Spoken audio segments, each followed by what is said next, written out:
Doctor হিসেবে এক একজনের এক এক পদ্ধতি থাকে। আমাদের যে পদ্ধতি সেটা হলো ন্যাচারাল পদ্ধতি, অর্থাৎ আমরা কোরআন হাদিসকে আগে গুরুত্ব দেই, তারপরে আমরা নামাজকে গুরুত্ব দেই, রোজাকে গুরুত্ব দেই, দান সাদকাকে গুরুত্ব দেই, আমল আখলাককে বেশি গুরুত্ব দেই, ডিসিপ্লিনকে বেশি গুরুত্ব দিই, নীতি নৈতিকতাকে বেশি গুরুত্ব দিই। কারণ আমি দেখেছি যাদের এই জিনিসগুলো নাই তারা কখনোই একটা স্বাস্থ্যকর লাইফস্টাইলে টিকে থাকতে পারে না। মানুষ রুগী হয় কী কারণে? প্রেশারের কথা বলি, ফ্যাটি লিভারের কথা বলি, ভালো হলো কী করে জিজ্ঞেস করবে তো অনেকে। তো ফ্যাটি লিভার ভালো হতে হলে যাদের প্রেশার ভালো হয়েছে, হ্যাঁ, তাদের কিভাবে প্রেশার ভালো হয়েছে। আসসালামু আলাইকুম রহমতুল্লাহি ওয়া বারাকাতুহু। সবাই কেমন আছেন? আলহামদুলিল্লাহ। মহান রাব্বুল আলামিনের দরবারে লাখো কোটি শুকরিয়া আদায় করছি, যিনি আমাদেরকে সৃষ্টি করেছেন, এই পৃথিবীতে পাঠিয়েছেন এবং মহাবিশ্ব পৃথিবী সহ সব কিছুই যিনি সৃষ্টি করেছেন, যিনি ফেরেশতাদেরকেও সৃষ্টি করেছেন, জান্নাত জাহান্নাম সৃষ্টি করেছেন এবং আমাদের সকলকে তার কাছেই ফিরে যেতে হবে এবং প্রতিটি জীবিত প্রাণীকে মৃত্যুর স্বাদ গ্রহণ করতে হবে। তো এখন এই কয়েকটা দিন আমরা মাত্র পৃথিবীতে আছি, তো অনন্তকালের জীবনের সঙ্গে তুলনা করলে পৃথিবীর জীবন খুবই সামান্য, খুবই সামান্য, খুবই সামান্য। কারণ অসীমের সঙ্গে কোনো কিছুকে কম্পেয়ার করলে সেটা অ্যাকচুয়ালি এটার রেজাল্ট আসে শূন্য, অর্থাৎ সেটা কম্পেয়ার করা সম্ভব না। তো আল্লাহ তাআলা আমাদেরকে অনন্তকাল শান্তি দিবেন যারা আমরা তার কথা মেনেই, তার আদেশ মেনে, তার নির্দেশ মেনে, তার নিয়মকানুন মেনে এই পৃথিবীতে আমরা জেলখানার মতো বসবাস করব, অর্থাৎ মুমিনের জন্য এটা হচ্ছে জেলখানা। তো জেলখানার কয়েদিদের খাবার নির্দিষ্ট। জেলখানার কয়েদিরা চাইলে ইচ্ছা মতো খাইতে পারে না, তাদের থাকার জায়গা খুব নির্দিষ্ট, তাদের স্বাধীনতাও খুব নির্দিষ্ট। ঠিক একইভাবে আমাদেরও হালাল তৈব খেতে বলা হয়েছে, পরিমাণ বলা হয়েছে, আমরা যেন শির দ্বারা সোজা রাখার জন্য ঠিক যতটুকু প্রয়োজন, এবং খুব বেশি খেতে চাইলে আমরা যেন 3 ভাগের 1 ভাগ খাই, 1 ভাগ ফাঁকা রাখি, আর 1 ভাগ পানি খাই। আর আমরা যেন ক্ষুধা লাগলে খাই, ক্ষুধা থাকতে থাকতে খাওয়া শেষ করি, আমরা যেন সীমা লঙ্ঘন না করি, আমরা যেন অপচয় না করি, অপব্যয় না করি, আবার আমরা যেন কৃপণতাও না করি। কৃপণদের ব্যাপারে আল্লাহ তাআলা সাবধান করেছেন, যারা ধন সম্পদ কুক্ষিগত করে রাখে, সঞ্চয় রাখে, এদেরকে ওই যে তাদের যে স্বর্ণ গহনা যা রাখছিল এগুলো তাদের গলিয়ে গলিয়ে তাদের শরীরের বিভিন্ন জায়গায় লেপ্টে দেওয়া হবে। আর যারা জমি অবৈধভাবে দখল করে ওই জমি গলায় ঝুলায় দেওয়া হবে। এবং কৃপণদের ব্যাপারে যেমন বলা হয়েছে, আবার বলা হয়েছে সীমা লঙ্ঘন করো না, বাড়াবাড়ি করো না, জমিনে ফিতনা ফ্যাসাদ সৃষ্টি করব এই আশঙ্কায় ফেরেশতারা আল্লাহকে বলেছিল যে তুমি এমন জাতি সৃষ্টি করতেছো, এরা জমিনে ফাসাদ করবে, ফিতনা করবে, এরা রক্তপাত করবে, বিশৃঙ্খলা করবে। তো বিশৃঙ্খল জীবনযাপন মুমিনের জীবনযাপন হতে পারে না। তো শৃঙ্খলা হচ্ছে আল্লাহর পছন্দ। তো ঠিক কোন কোন শৃঙ্খলা, যেমন রাতকে আল্লাহ ঘুমের জন্য তৈরি করেছেন, এই সময় ঘুমাতে হবে। দিনকে কাজের জন্য দিয়েছেন, তিনি বলেই দিয়েছেন পবিত্র কোরআনে যে তোমরা যেন রিজিক অন্বেষণ করতে পারো, এই জন্য আমি দিন সৃষ্টি করেছি। রাত তোমরা যেন বিশ্রাম নিতে পারো, ক্লান্তি দূর করতে পারো, এই জন্য রাত সৃষ্টি করা হয়েছে। তো যারা রাতে দিনের কাজ করে, দিনে রাতের কাজ করে, তো তারা অবশ্যই বিপরীতভাবে চলে, যেভাবে আল্লাহ বলেছেন তার বিপরীত চলার ফলে তারা বিভিন্ন সমস্যায় পড়ে, ধীরে সুস্থে পড়ে, আস্তে ধীরে পড়ে, একত্রিতভাবে পড়ে না, যে এক রাত না ঘুমায় কেউ মারা যায় না। কিন্তু দীর্ঘদিন ধরে রাত জাগা, দীর্ঘদিন ধরে টেনশন, দুশ্চিন্তা, অতিরিক্ত খাদ্যাভ্যাস ইত্যাদি তাকে সীমালঙ্ঘনকারীদের দলে ফেলে দেয়, অর্থাৎ সে আস্তে আস্তে আস্তে আস্তে অনেক দিন আল্লাহ সুযোগ দেন। যখন সে নিয়মিতভাবে অনিয়ম করতেই থাকে, করতেই থাকে, করতেই থাকে, করতেই থাকে, তখন গিয়ে তার ডায়াবেটিস হয়, উচ্চ রক্তচাপ হয়, ফ্যাটি লিভার হয়, পুরুষত্ব হারায়, নারীত্ব হারায়, পিসিওএস হয়, পিসিওডি হয়, ইডি হয়, তারপর আস্তে আস্তে heart attack, brain stroke, paralysis, চোখ নষ্ট, ব্রেন নষ্ট, অ্যালজেমার্স, ডিমেনশিয়া, স্মৃতিভ্রষ্ট, গিরা ব্যথা, মাজা ব্যথা থেকে শুরু করে পা কাটা, আঙ্গুল কাটা পর্যন্ত, এবং পেটের পীড়া থেকে শুরু করে টেনশন, দুশ্চিন্তা, হতাশা, বুক ধড়ফড়ানি, কলজা কাঁপানি থেকে শুরু করে সব কিছু তাকে ঘিরে ধরে এবং এই পুরো জমিনটা তার জন্য সংকুচিত হয়ে আসে। তো যারা আল্লাহকে না মানবে না তাদের জন্য আল্লাহ তাআলা জমিনকে সংকুচিত করে দিবেন, সব কিছুকে সংকুচিত করে দেবেন। এবং এমন হবে যে টাকা পয়সা প্রচুর আছে কিন্তু তাকে নাকে নল দিয়ে খাওয়াতে হয়। এরকম বহু রুগীকে আমি রাইস টিউব দিয়েছি, তাদের নাকে নল দিয়ে খাওয়াতে হয়েছে। এবং বহু রুগী আমি ফলো আপ করেছি যেগুলা প্যারালাইসিস রুগী। তো আমাদের লাইভ ভিডিও চলছে ফেসবুক, ইউটিউবে। আশা করি ফেসবুকে যারা দেখছেন তারা সঠিকভাবে দেখতে পাচ্ছেন। তো তো কাইন্ডলি কমেন্ট করবেন কে কে দেখছেন। তো ইউটিউবে যারা কমেন্ট করেছে কুকিং মাই লাইফ, প্রথমে কমেন্ট করেছে 1 2 3 4টা, তারপর 5টা 6টা 7টা 8টা 9টা 10টা 11টা 12টা 13টা 14টা 15টা 16টা 17টা 18টা 19টা 20টা 21টা 22টা, তাহলে উনি অনেকগুলো 22টা কমেন্ট করে ফেলছে, আলহামদুলিল্লাহ। তো এইভাবে অনেকেই কমেন্ট করেছে। মোহাম্মদ ইয়াসিন মোল্লা কমেন্ট করেছে, তারপর হচ্ছে আরও অনেকে কমেন্ট করেছে, হ্যাঁ, নীলুফা ইয়াসমিন কমেন্ট করেছে। তো এর ফাঁকে যারা কমেন্ট করতে, যেমন আক্তার জাহান কমেন্ট করার সুযোগ পেয়েছে, জসিমউদ্দিন কমেন্ট করার সুযোগ পেয়েছে, কিশোর সুলতান কমেন্ট করার পারভিন কমেন্ট করার সুযোগ রয়েছে। তো এরকম আর কি। তো এইভাবে ফেসবুক ইউটিউবে অনেকেই দেখছেন এবং কমেন্ট করেছেন, আলহামদুলিল্লাহ। আর ফেসবুকে অনেকে দেখছেন, তারা কাইন্ডলি জানাবেন আপনারা কে কোথা থেকে দেখছেন, হ্যাঁ। এবং ফেসবুকে অলরেডি 164টা কমেন্ট আসছে। তা আপনারা এখানে যারা আছেন দয়া করে আপনারা যদি মোবাইলগুলো সাইলেন্ট রাখেন ভালো। তো গতকালকে যারা এসেছিলেন এবং যারা কথা দিয়ে গিয়েছিলেন যে আজকে লাইভ সেশনে অ্যাটেন্ড করবেন, তারা কাইন্ডলি জানাবেন যে হ্যাঁ, আমি গতকালকে এসেছিলাম, আজকে লাইভ দেখছি, সরাসরি লাইভ দেখছি, কিন্তু এখানে উপস্থিত না থেকেও। আজকে যারা আপনারা এখানে উপস্থিত আছেন তারাও আপনারা এই লাইভ আলোচনাটি আগামীকাল বা যে কোনো দিন শুনতে পারবেন। ফেসবুক এবং ইউটিউবে এটা সরাসরি লাইভ ব্রডকাস্ট হয়। তা আমাদের যে অরিজিনাল পেজ কোনটা, আমাদের অরিজিনাল ইউটিউব চ্যানেল কোনটা, সেটা আপনাদের জানতে হবে, তা না হলে প্রতারিত হবেন। গতকালকেও একজন প্রথম আলো সাংবাদিক উনি মেসেজ দিয়েছে, ওনার এক আত্মীয়া উনি প্রতারিত হয়েছে, জয়েন্ট গাইড নিয়েছে। তো দেখলাম যে আইডি থেকে নিয়েছে সেখানে 5 জন ফলোয়ার। তাই আমি বললাম আপনাদের মতো যারা সাংবাদিক, এবং এটা আমাকে জিজ্ঞেস করার দরকার হয়, এটা যে ভুয়া পেজ এটা বুঝতে, তাহলে আর এদের কি কইতাম, এরা কি জ্ঞান দিয়ে সাংবাদিকতা করে, হ্যাঁ, নাকি কি আল্লাহ জানে। তো 5 জন ফলোয়ার নাকি আমার পেজে হবে, মানে তা আমাদের পেজে হলো 42 লাখ ফলোয়ার। তো ওনারে বললাম আর কি, পরে হাসতেছে। তো মানুষ এত বোকা, সে মানে কি বলবো, এটা বলার অপেক্ষা রাখে না। তো বেশিরভাগ লোকই আসলে বিবেক খাটায় না। তো আল্লাহ যেহেতু বলেছেন বেশিরভাগ লোকই ক্ষতিগ্রস্ত, সময়ের কসম করে আল্লাহ বলেছেন, তার মানে অবশ্যই তারা ক্ষতিগ্রস্ত। বেশিরভাগ লোক সীমা লঙ্ঘন করে, বেশিরভাগ লোক নিজের ভালো বুঝে না, বেশিরভাগ লোক গাফিল, বেশিরভাগ লোক নিয়ম মানে না। তো এগুলো যেমন ধরেন এই যে এখন আমাদের বলা হয়েছে না যে মোবাইল বন্ধ রাখবেন, দেখবেন মোবাইল বাজবে, শব্দ হবে। তারপরে বলা হয়েছে যে এখানে মোবাইলে কথা বলবেন না, দেখবেন এখানে মোবাইলে কথা বলবে। মানে যা মানুষকে নিষেধ করা হয় সে সেটা করতে থাকে। ওই যে অলরেডি বাজতেছে, আমার কথা সত্যতা প্রমাণ করে একজন বাজাচ্ছে। তো দেখেন আমি যে কথা সত্য বলি, দেখছেন নি, ওই যে বাজতেছে। পরে কবো কি জানেন, হ্যাঁ বন্ধ করতে জানে না, নাহলে কবো আমার ব্যাগের মধ্যে যে মোবাইল আছে আমি ভুলে গেছি, আমার মনে নেই। তার স্মৃতিভ্রষ্ট রোগ, হ্যাঁ, তার মনেই নাই যে তার মোবাইল একটা নিয়ে আসছে। হ্যাঁ দেখছেন, খুঁজে পাচ্ছে না এখন মোবাইল, পাচ্ছে খুঁজে না, এখন খুব জোরে তালাশ করতেছে। তো নিজে এইভাবে হারায় গেছে পৃথিবীতে, নিজেও কইতে পারবো না, হলো অবস্থা। তো ফেসবুকে মোহাম্মদ দিদার রেগুলার দেখে, মোহাম্মদ তাহের, ফয়সাল আহমেদ, আবদুল্লাহ সাকিব, মাহিয়া মাহা, আলেয়া বেগম, হ্যাঁ, তারপর হচ্ছে মোহাম্মদ কি মাহমুদা লিমা, আব্দুর রহিম, তারপর হচ্ছে আয়েশা ডলি, উত্তরা থেকে রুকসানা জুনু, হ্যাঁ, আবু তাহের, মোহাম্মদ তাহের, আলিফা আফসানা, তারপর হচ্ছে হুমায়রা করিম, ফরিদা ইয়াসমিন, মহিউদ্দিন, আলেয়া বেগম, হ্যাঁ, তারপর হচ্ছে দুবাই থেকে মোহাম্মদ তাহের। তা এভাবে আরও অনেকে, হাফসা আক্তার, তো এদের নাম আরও অনেক আছে, এগুলো কইতে গেলে আমার সেশন এখানেই শেষ। তো যাই হোক, অনেকেই দেখছে, আপনারা শেয়ার করবেন, দেখবেন, কমেন্ট করবেন, এবং কে গতকালকে এসেছিলেন তারা দয়া করে আপনারা কমেন্ট করেন যে গতকাল এসেছিলাম, আজকে লাইভে। ওনারা সবাই প্রতিজ্ঞা করে গেছে যে লাইভ দেখবে, হ্যাঁ। তো এখন তাদের প্রতিজ্ঞা তারা রক্ষা করছে কিনা এটা জানার জন্য আর কি, ঠিক আছে।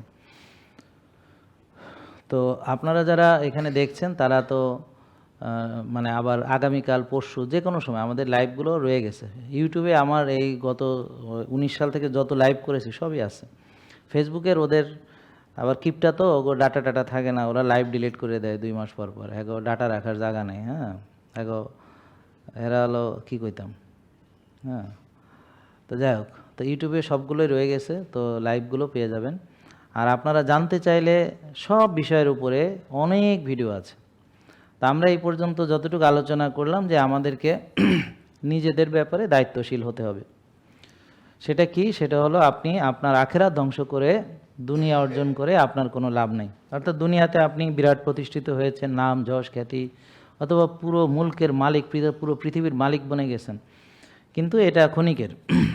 বেশি দিন আপনি টিকবেন না। নমরুদ ছিল, ফিরাউন ছিল, তারা চলে গেছে। আদ জাতি, সামুদ জাতির মতো শক্তিশালী জাতিদেরকে আল্লাহ ধ্বংস করেছেন।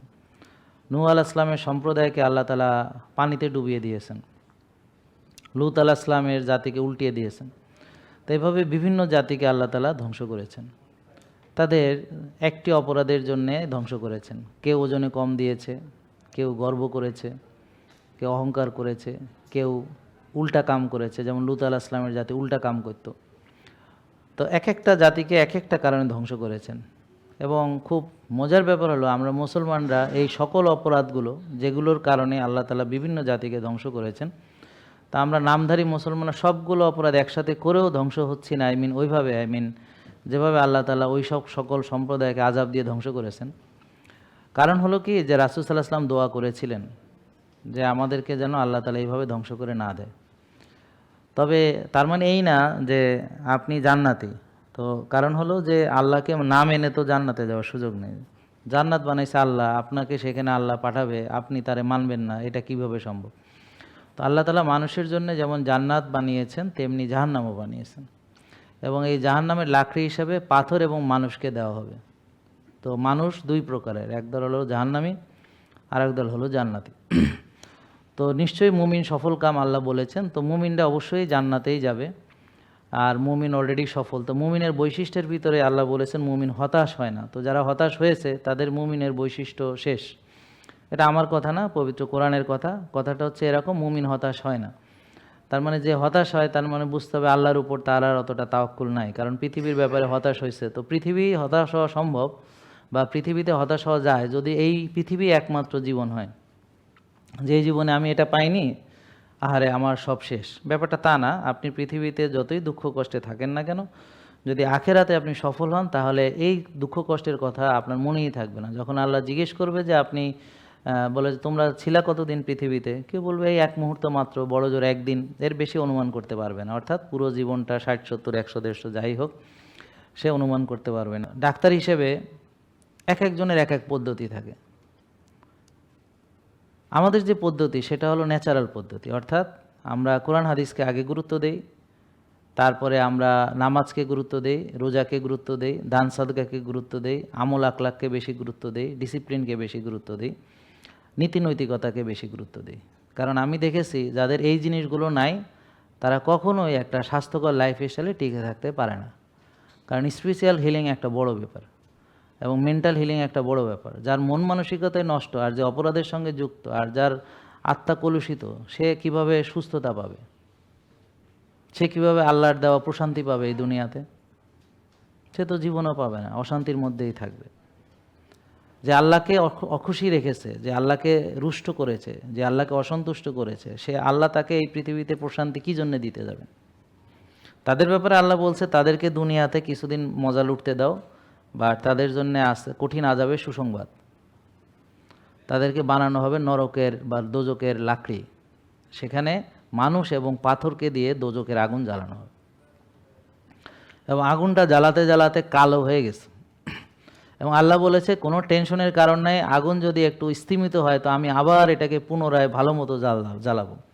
মানে এটা কন্টিনিউয়াস প্রসেস, এটা কখনোই গরম কমে যাবে না। এ ব্যাপারে আল্লাহ তাআলা নিশ্চয়তা দিয়েছেন। পবিত্র কোরআনে আপনারা পড়লে দেখবেন যে আল্লাহ নিজেই কথা দিয়েছেন যে আগুনকে মানে সবসময় একদম উত্তপ্ত রাখা হবে। যখন আগুন একটু কমে যাবে, যাইতে চাইবে, তখন সেটাকে আবার প্রজ্বলিত করা, এই কথা আছে। পড়েন না এগুলা নাকি পড়েছেন? তা ওখানে অনন্তকাল থাকতে হবে, এটা ভালো কোনো কথা না। তাহলে ওখানে যদি আপনি যাইতে না চান, তাহলে অবশ্যই কোরআনের আলোকে জীবন গড়তে হবে, হাদিসের আলোকে জীবন গড়তে হবে। তো কোরআনে যা আছে তাই, আমার কথা তো শোনার দরকার নেই। তাহলে হালাল এবং তৈব খেতে হবে, এটা কিসের কথা? কোরআনের কথা। তা আপনি খবিশ খাবেন 6 বেলা, আবার আশা করবেন আপনি সুস্থ থাকবেন, তা কী করে হতে পারে? যেখানে আমি বললাম না সুস্থ থাকার জন্য 80% হচ্ছে খাবার, 80% কি? তা খবিশ খাবার 6 বেলা খেয়ে সে কীভাবে সুস্থ থাকবে বলেন? আর সাথে আরও খবিশ ওষুধ খায়। কারণ কোনটা বেশি খবিশ? খাবার বেশি খবিশ না ওষুধ বেশি খবিশ? ওষুধ বেশি খবিশ। কারণ কি? কারণ একটা লোক আপেল বাজার থেকে কিনতে পারে, যদিও আপেলটা কেমিক্যাল যুক্ত, আপেল 3 মাসে পচে না, তাও বাজার থেকে কিনতে পারে প্রেসক্রিপশন ছাড়া। কিন্তু ওষুধ তো প্রেসক্রিপশন ছাড়া কিনতে পারে না লিগ্যালি। কেন? কারণ এটা এতই বিষাক্ত যে বেশি ডোজ হলে মরে যাবে খাইয়া।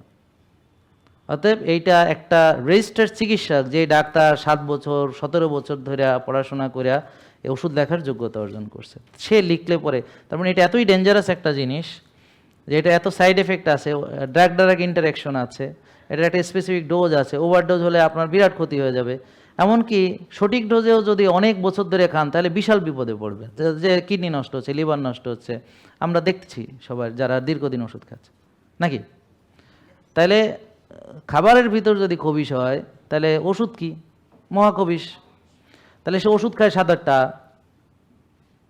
খাবার খায় 6 বেলা এবং নষ্ট, এবং সে ভাবতেছে সে দিন দিন নাকি সুস্থ হইয়া যাবে। কি আশ্চর্য কথা! কোন ফ্যান্টাসির জগতে আছে, কোন ইলুমিনেশনের মধ্যে সে পড়ে গেছে। তাহলে মানুষ রুগী হয় কি কারণে? বেশি খাইয়া, বারবার খাইয়া, খবিশ খাবার খাইয়া, নষ্ট খাইয়া। তাহলে খবিশ খাবার আমরা কি কি খাই প্রাত্যহিক জীবনে? সাদা ভাত। কেন? কারণ এখানে জেনেটিক্যালি মডিফাইড ধান, chemical fertiliser, chemical pesticide, heavy metal, glyphosate আর ফাইবার ফেলে দিয়ে সেটাকে সাদা করা হয়েছে। ফাইবার ফেলে দিয়েছে, devoid of fibre, devoid of nutrition, full of chemical. তা এখন এটা কিভাবে আপনার তৈব হবে? তাহলে তৈব কোনটা ছিল? যেটা অরিজিনাল ধান, ঢেকি ছাটা, প্রাকৃতিক পদ্ধতি উৎপাদিত, কেমিক্যাল ফ্রি, লাল লাল চাল, মোটা মোটা চাল। বুঝতে পারছেন? সিদ্ধ হইতে চায় না সহজে, অনেকক্ষণ রান্না করলেও সিদ্ধ হইতে চায় না, খাইতে ঘাস ঘাস লাগে। কারণ কি? ওর ভিতরে কি আছে? ফাইবার আছে নাকি? বুঝেন নাই? দেখেন বুঝছেন কিনা? তাহলে আপনারা যারা সাদা ভাত খান, এটা তৈব না, খবিশ। ঠিক সয়াবিন তেল খবিশ, সাদা আটা খবিশ, সাদা চিনি খবিশ, সাদা লবণ খবিশ, হ্যাঁ, চাষের মাছ, চাষের গরু, চাষের ছাগল, চাষের মুরগি, চাষের ডিম, চাষের সবজি, অল খবিশ। খেয়ে আমরা কি হচ্ছি? রুগী হচ্ছি। এবং এরপরেও দেখা গেল আমি রুগী হওয়ার পরে ওই খবিশের সাথে আরও মহাখবিশ ওষুধ কতগুলা খাইতে আছে। তো এইভাবে সে যত দিন যাচ্ছে আরও বড় রুগী হচ্ছে, আরও বেশি তার শক্তি কমছে, আরও সে পঙ্গু হচ্ছে, আরও তার মাজা যাচ্ছে, নাইলে গিরা যাচ্ছে, নাইলে ব্রেন যাচ্ছে, নাইলে নার্ভ যাচ্ছে, নাইলে কিডনি, নাইলে লিভার, নাইলে হার্ট, নাইলে, বুঝতে পারছেন? এইভাবে সে আস্তে আস্তে বড় রুগী হচ্ছে, ধ্বংস হচ্ছে। আমাদের কি দরকার? আমাদের দরকার আমাদের বয়স বাড়লে যেন আমি পড়ে না যাই, ব্যালেন্স যেন ঠিক থাকে। তার মানে আমার কোর স্ট্রেংথ বাড়ানো দরকার, আমার ব্যাক স্ট্রেংথ।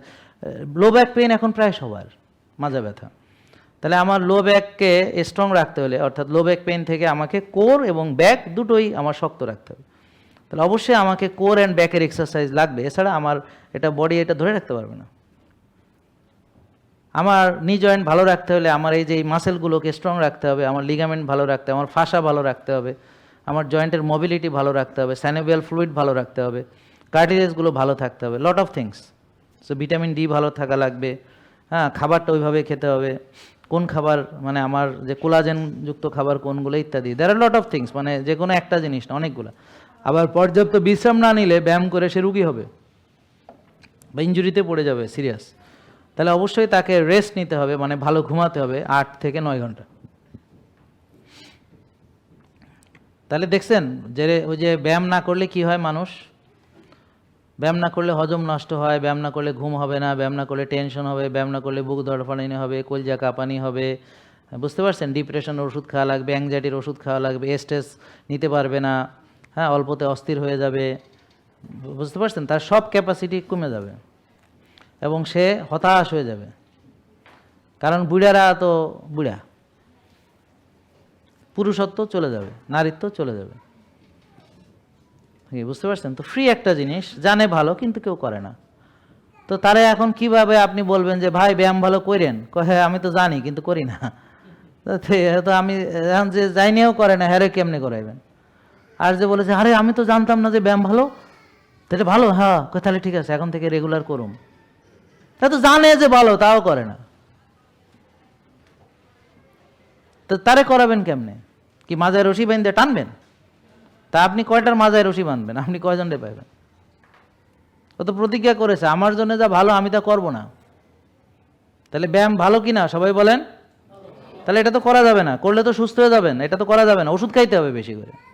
তাহলে আসেন প্রেশারের কথা বলি, ফ্যাটি লিভারের কথা বলি। ভালো হলো কি করে জিজ্ঞেস করবে তো অনেকে। তো ফ্যাটি লিভার ভালো হতে হলে ফল খাওয়া যাবে না কিছুদিন। ভাত খাওয়া যাবে না, রুটি খাওয়া যাবে না, দুধ খাওয়া যাবে না, দুধের তৈরি কোনো জিনিস খাওয়া যাবে না। এভাবে এরকম যা আছে কার্বোহাইড্রেট জাতীয় সাময়িকভাবে কিছুদিন খাওয়া যাবে না। কি খাবে? খাবে হলো চর্বি খাবে। ফ্যাটি লিভার ভালো হইতে হলে খাবে ডিমের কুসুম, খাবে ঘি। এটা শুনতে আশ্চর্য লাগলো, এটাই সত্যি। ওই যে বোনকে জিজ্ঞেস করেন, উনি এগুলো খাইয়েই ভালো হয়েছে। ফ্যাটি লিভার গ্রেড 3 থেকে 2 হয়েছে ঘি খাইয়া। খাইছেন না ঘি বোন?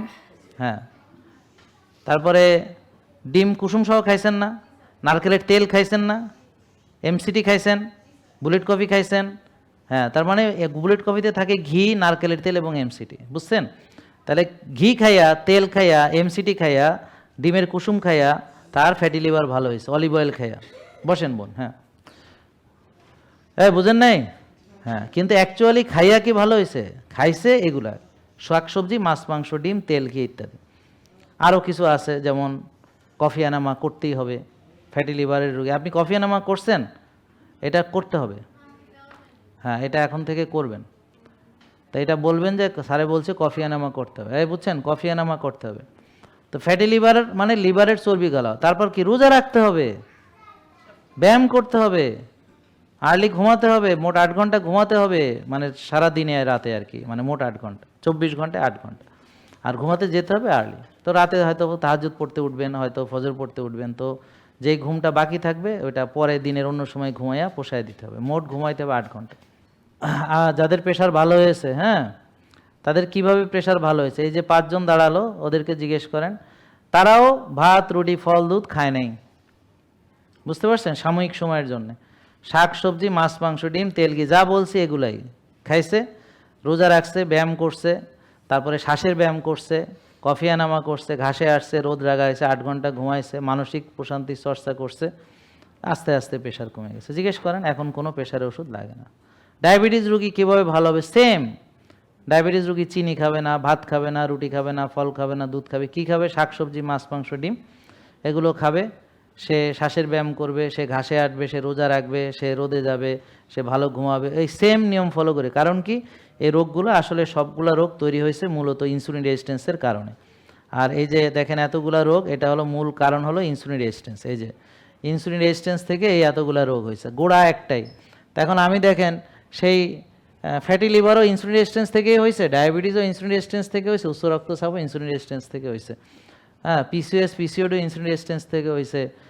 পুরুষদের ইডিও, ইরেকটাইল ডিসফাংশন ইনসুলিন রেজিস্ট্যান্স থেকে হয়েছে, বুঝতে পারছেন? অবিসিটিও ইনসুলিন রেজিস্ট্যান্স থেকে হয়েছে, গাউট আর্থ্রাইটিস ইনসুলিন রেজিস্ট্যান্স থেকে হয়েছে, পিসিওডিও তাই। হ্যাঁ, অ্যাজমা, ডিমেনশিয়া, অ্যাথেরোস্ক্লেরোসিস, রক্তনালীতে ব্লক, হ্যাঁ, heart attack, brain stroke, paralysis, cancer, metabolic যে কারণে যে হার্ট অ্যাটাক, সব কিছু হচ্ছে এই ইনসুলিন রেজিস্ট্যান্স কারণ। স্ট্রোক থেকে, প্যারালাইসিস থেকে সব কিছু, নার্ভ ড্যামেজ, হ্যাঁ, নিউরোপ্যাথি, রেটিনোপ্যাথি, চোখের সমস্যা সব এইখান থেকে হয়েছে। কি বুঝেন না? তাইলে এই যে যত রোগ আছে সমাধান এই কটাই যা বললাম। যাদেরই ইনসুলিন রেজিস্ট্যান্স আছে তারা ভাত, রুটি, ফল, দুধ খেলে ইনসুলিন রেজিস্ট্যান্স বাড়বে। তারা ব্যায়াম না করে কোনো দিন সুস্থ হবে না। তাদের রোজা রাখতে হবে, তাদের আর্লি ঘুমাতে হবে, ভোরে উঠতে হবে, রোদে যেতে হবে, ঘাসে হাঁটতে হবে, নিজেকে যত্ন নিতে হবে। ওই যে জেলখানায় বন্দি হইতে হবে, মুমিনের জন্য যে জেলখানা, সেই জেলখানায়, সে জেলখানার খাওয়া, কোন কোন খাবার খেতে পারবে পারবে না সেটার রুলস রেগুলেশনস আছে। হ্যাঁ, কখন ঘুমাবে, কখন উঠবে, রুলস রেগুলেশনস আছে, এগুলাই মানতে হবে। তো যদিও সে মুক্ত অবস্থায় থাকবে, বাট নিজের জেলখানা নিজে বানাইতে হবে, যে আমার ঘুমাইতে হবে, এটা আমার ঘুমের সময়, এখন আমার ঘুমাইতে হবে, এটা আমার ওঠার সময়, এখন আমার উঠতে হবে, এখন মসজিদে যেতে হবে, এখন আজান দিছে, এখন নামাজ পড়তে হবে, এখন তাহাজ্জুদে উঠতে হবে, আজকে রোজা রাখলাম, যেমন আজকে আমি রোজা আছি। হ্যাঁ, আমারে তো আর কেউ বান্ধে নাই রোজা রাখার জন্য, কেউ পিড়ায়ও নাই। আমি খুশি মনে আছি আমার ইচ্ছায়, কারণ আমি আল্লাহর কাছে একটু পুরস্কার আশা করি। যদি আল্লাহ আমাকে খুশি হয়ে কিছু গুনাহ মাফ করেন, যদি একটা বিশেষ দরজা দিয়ে জান্নাতে ঢুকান, তা এই আশা নিয়ে বা সুস্থ রাখেন, নিরাপদ রাখেন, হিংসা থেকে যেন নিরাপদ রাখেন। কারণ আমাদের হিংসা করার লোকের কোনো অভাব নাই, কারণ আমরা হচ্ছে সকল ডাক্তার যা বলে তার বিপরীত কথা বলি। কিভাবে হার্ট অ্যাটাক হয় সেটা তো জানতে হবে। হার্ট অ্যাটাক হওয়া হচ্ছে যখন অ্যাথেরোস্ক্লেরোসিস হবে। তো অ্যাথেরোস্ক্লেরোসিসের জন্য কি দায়ী? ইনসুলিন বেশি দায়ী, সুগার বেশি দায়ী, অতিরিক্ত চর্বি কোষে জমছে সেটা দায়ী। কথা বুঝতে পারছেন? টেনশন দায়ী, দায়ী না? রাত জাগা দায়ী, স্ট্রেস দায়ী। তা এখন তার অ্যাথেরোস্ক্লেরোসিস হয়েছে, ব্যায়াম করে না, বুঝতে পারছেন? অনিয়ম চলে, তখন রক্তনালীতে ব্লক হয়েছে। ঠিক আছে? তা এখন ঘিয়ের কি দোষ? ঘি ঘি খায়, এত ঘি খাই নাই জীবনে। যে বেটার এরকম মানে হয়েছে, এত জীবনে হার্ট অ্যাটাক হয়েছে, কোনো ঘি খায় না, তেহারা বলে ঘি খাইতে নিষেধ। তো ঘি খায় নাই কোনো, না খেয়েই তো তার হার্ট অ্যাটাক হয়েছে, তারপর নিষেধ কি? কথা বুঝছেন? হ্যাঁ, তা আগে বুঝতে হবে যে কোলেস্ট্রল যে বডি নিজেই তৈরি করে কোলেস্ট্রল, তো কোলেস্ট্রল যদি প্রয়োজন না থাকতো বডি কেন বানাইতে যাবে? লিভার কেন এত কোলেস্ট্রল নিজেই বানাবে? আর আল্লাহ তাআলা কেন গরু কোরবানি দিতে বলবে, উট কোরবানি দিতে বলবে, খাসি কোরবানি দিতে বলবে, বকরি কোরবানি দিতে বলবে? তো এগুলো সবগুলো তো চর্বি আলা, সব স্যাচুরেটেড ফ্যাট। জেকে লাইফস্টাইল, ওষুধ মুক্ত সুস্থ জীবন।